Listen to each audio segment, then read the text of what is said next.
What's going on, everybody? Welcome into the first ever video of the newly rebranded Football Diary. What we're going to be talking about today is the Carolina Panthers and why we really think that they're the most overlooked team this year because they've done a lot of great things and we are big fans of this team and we think that they could do a lot better than most people expect. But I'll let Matt go first.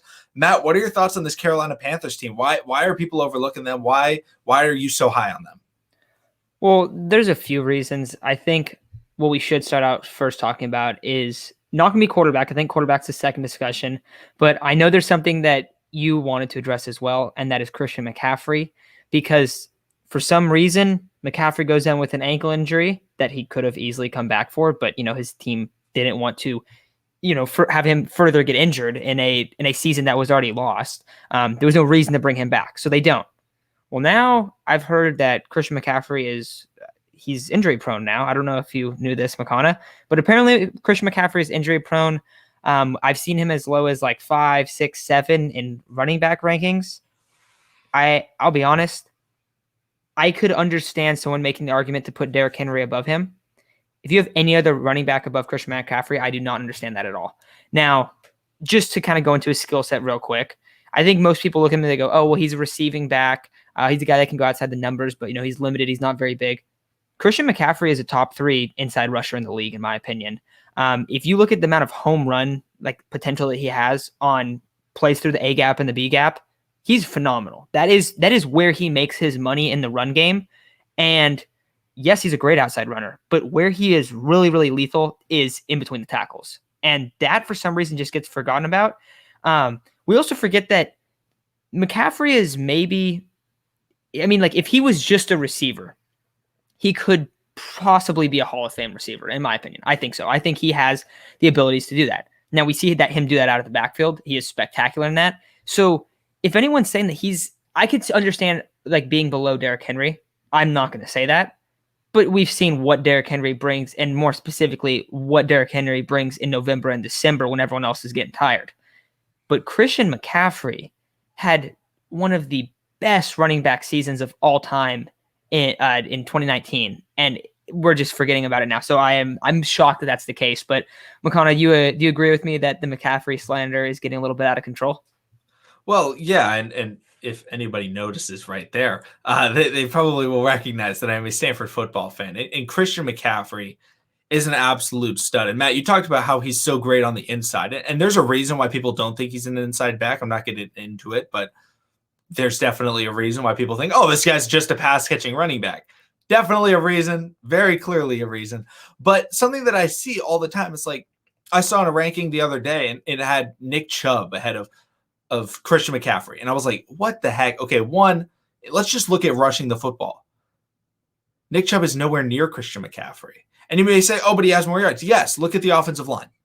Look at the offensive line. Look at the quarterback. Look at the wide receivers that they have. Look at the tight ends. Like the teams that he's been on, Nick Chubb has been on, are significantly better offensively than the teams Christian McCaffrey has been on. Like Odell Beckham Jr., Jarvis Landry, Austin Hooper, David Njoku, Baker Mayfield, and the best offensive line in the NFL last year. That's going to allow you to get a lot of rushing yards. Christian McCaffrey is going out there with pretty poor offensive line. His quarterback, last year was Teddy Bridgewater. He had Kyle Allen for a year. Like poor play. And the best wide receiver, DJ Moore. I like DJ Moore. He's a good wide receiver, but that's not OBJ and Jarvis Landry. He is a guy. Christian McCaffrey is a guy that is stuck in a situation that is poor, or was stuck in a situation that is poor. We'll get into the improvements a little bit later, but he's looked at as this guy that can't do it. That's exactly what he does. He goes up the middle and he gashes teams, and then they don't run it up the middle. They check it to him on the outside, and he gashes them on the outside as well. He is an absolute stud at that. And then I see people I can't even understand the argument for Alvin Kamara ahead of Christian McCaffrey, because Alvin Kamara is like a poor man's Christian McCaffrey. He really is. He's a good pass catcher. Alvin Kamara is a decent runner up the middle. He's got great balance, which is what helps him out, but he doesn't have the best power or anything like that. Christian McCaffrey is a powerful running back. People forget that he went to Stanford. I'm a fan of Stanford. I hate the way that they play a lot of times because they run it up the middle way too much. They ground and pound with Christian McCaffrey up the middle. It's not like McCaffrey was one of these running backs in college that was just, oh, you're a shotgun jet sweep running back. No, he was a goal line, ogre formation, and 1st and 10 running back. Legitimately, that is Stanford's offense. It's stupid. Whatever. I'll get past that. But overall, Christian McCaffrey is a monster running back, and he is being completely undervalued. People were saying things like, oh, they have Mike Davis in Carolina. They don't need McCaffrey anymore. They should trade him. That is one of the stupidest things I've ever heard in my entire life. Mike Davis is a good football player. Christian McCaffrey is a transcendent football player. He transcends any offense that he is in. Not even Saquon Barkley does that. And people love Saquon Barkley. He doesn't do it. Saquon Barkley struggles without great weapons around him. He really does. Christian McCaffrey doesn't. And not even that, but like, I don't know. I just don't understand McCaffrey does so much. Yeah. And like you brought up Kyle Allen. Kyle Allen is a very low quality NFL quarterback. And that was the guy that he was rolling with when he had his amazing year. Him and Cam Newton, who at the time, Cam Newton got benched right away. Why? Because he couldn't throw the ball 15 yards downfield. He legitimately could not. And that's not last year. That's not on the Patriots. I'm talking about on the Panthers in his final season there. Yeah. It was ugly. So where's he at now? Like you look at this whole team, I think McCaffrey is by far the best player they have on this squad. Yeah. Another guy that I absolutely love. Is it a risky move? Yes. And this move is bringing in Sam Darnold, trading away Teddy Bridgewater for, I believe it was a 6th-round pick. I want to say it was not much that they got back for Teddy. Teddy was graded as pretty much a mediocre quarterback, like kind of like if I'm right, he was graded like pretty much in the middle for most categories. Yeah. And if you watch Teddy a lot, like there's a lot to be desired. It's amazing that he was still able to play, but he wasn't great last year. And to be fair, they were missing Mr. Christian McCaffrey, so that's definitely going to hurt him. But Sam Darnold, and I think a lot of people look at this and they go, oh, they downgraded a quarterback. I do not think so. And if before we start slandering Sam Darnold, like, oh, I'm seeing ghosts, all this stuff, do you know where Adam Gase is right now, McConnell? Do you know where he's coaching? I don't know. He's a high school offensive coordinator. He's a high school offensive coordinator. So we're going to judge Sam Darnold when he was in an offense where the head coach didn't move down to a coordinator position after in the NFL, didn't move down to any college level coaching, didn't even move to a high school coach level, head coach level. He's an offensive coordinator for a high school. That means that people don't view him very highly. Sam Darnold also has never had like a true quarterback coach. He's going into a situation with Matt Rule and Joe Brady, and that is one of the best spots, in my opinion, like in a coaching standpoint. Yeah. So then what does he have around him? Well, he has maybe the easiest running back that you could ever play with, because if you dump it off to him, he gets 5 yards at least every single time. Makes at least 2-3 guys miss, and that is Christian McCaffrey. That's why he is a generational talent. And then you go, okay, what about receivers? Robbie Anderson, DJ Moore. Oh, Robbie Anderson was the best receiver he had ever had. And Robbie put up 1,000 yards with him, I believe. DJ Moore is a up and coming, really, really good player. And then David Moore, Terrence Marshall, those guys are kind of fighting it out. They also have Shi Smith.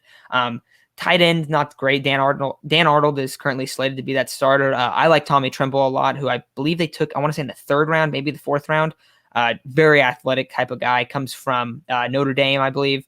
And he's just like a blocking guy. You can use him at fullback. You use him kind of all over. He's kind of like how some teams use their like Kyle Juszczyk kind of guys. So we'll see how he's utilized, but he's a guy that's just all over the field, right? So, but you look at this offense, you go, okay, well, what about the offensive line?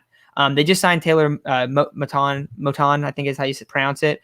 He's a solid right tackle. They just signed him to like a 4-year, $74 million extension.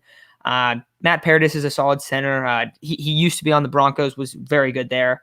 Definitely a couple years ago. Cameron Irving, like it's okay. The offensive line is definitely could be worked on. But you start looking at this team, you go, well, there's a lot of teams that are getting hyped up right now. Like for some reason, the New York Giants, where they're like, look at these weapons. And it's like, yeah, they're good, but they don't have a very good quarterback, and their offensive line is way worse than this offensive line. So I don't love their offensive line, but when you look at like the players around them, and more specifically the coaches that are going to be there for Sam Darnold, he is my biggest stock up quarterback this season.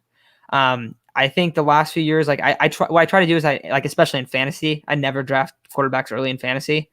I try to target guys that are like, okay, low value, people don't like them for whatever reason, Sam Darnold is 100% my guy this year.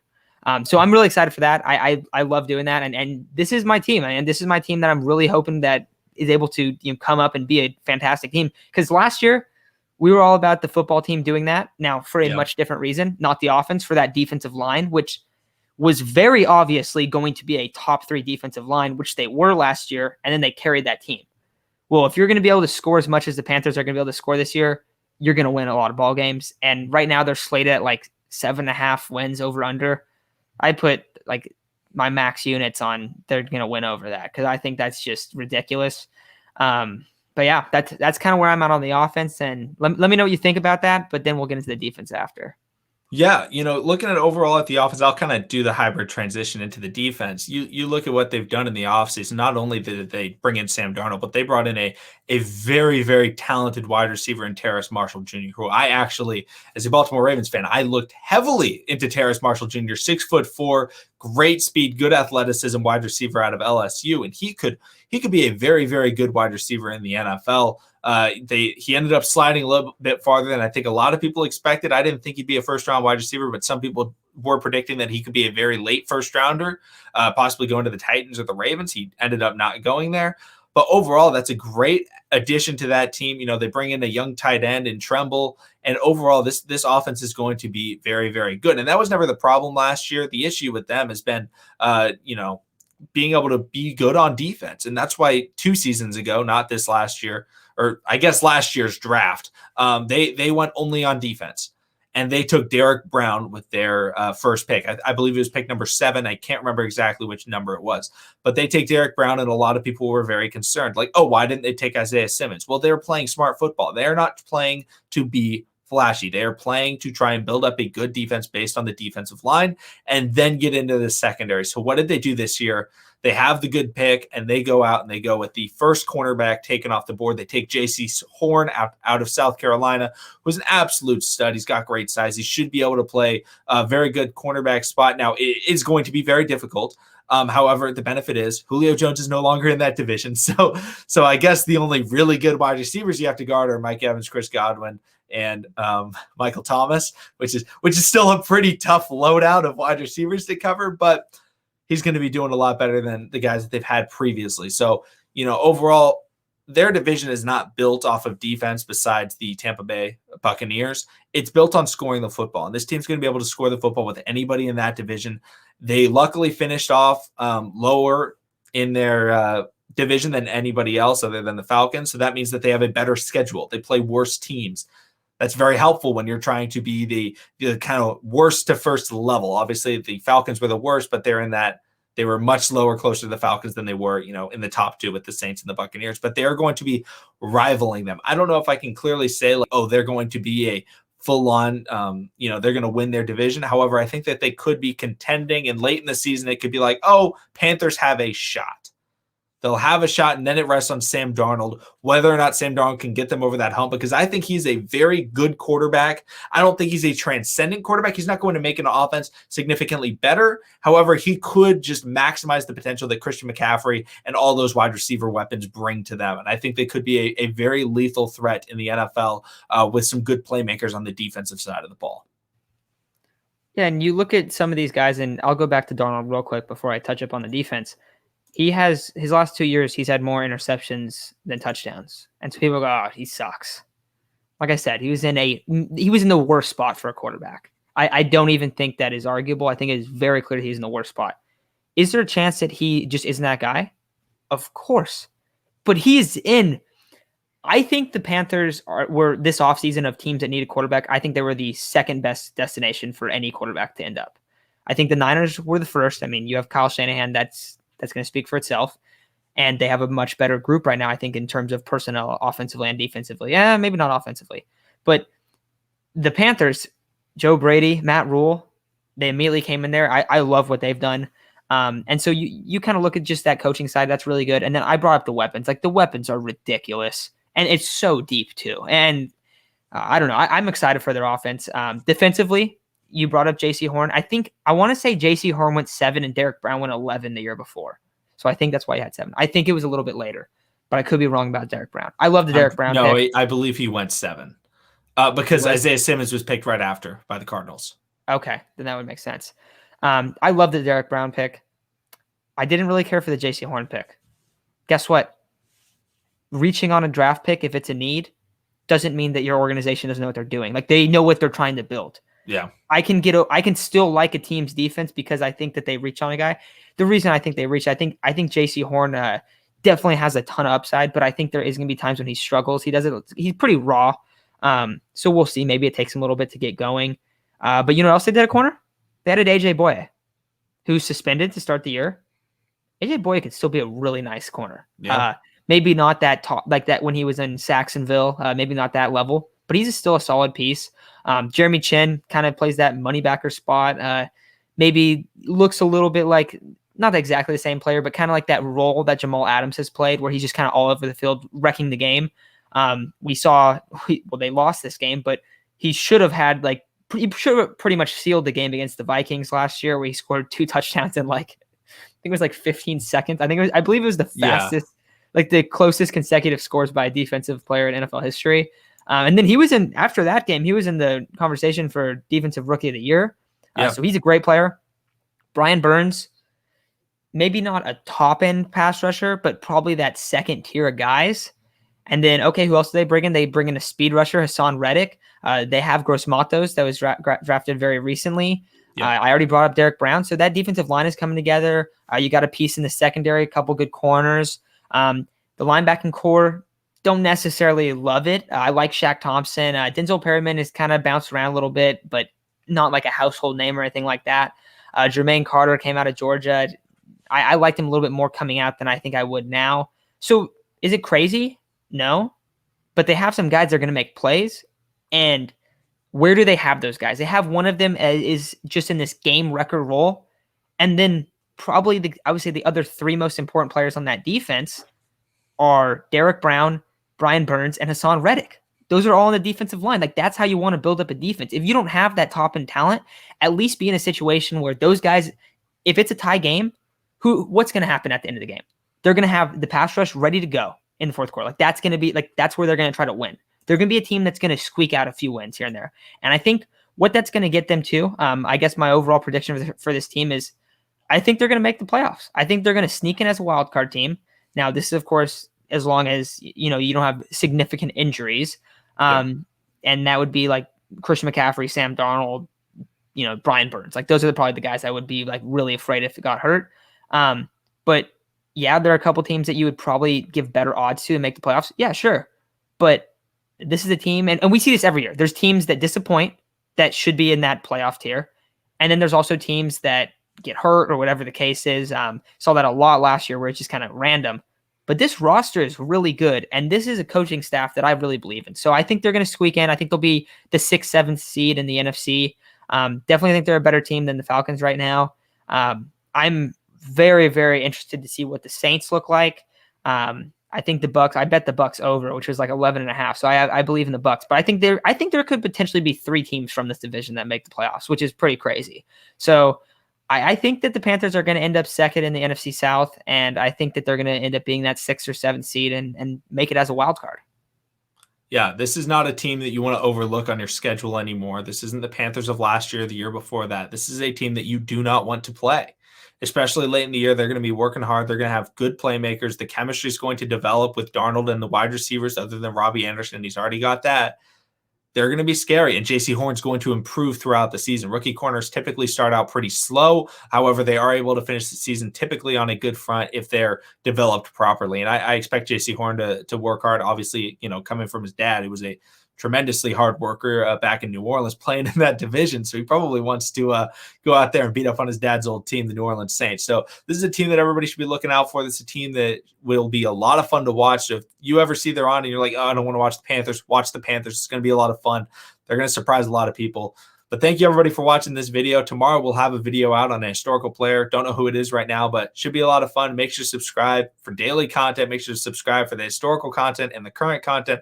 We'll see all of you again tomorrow. But before we do that, comment down your thoughts and opinions on the Carolina Panthers. But we will see all of you again then.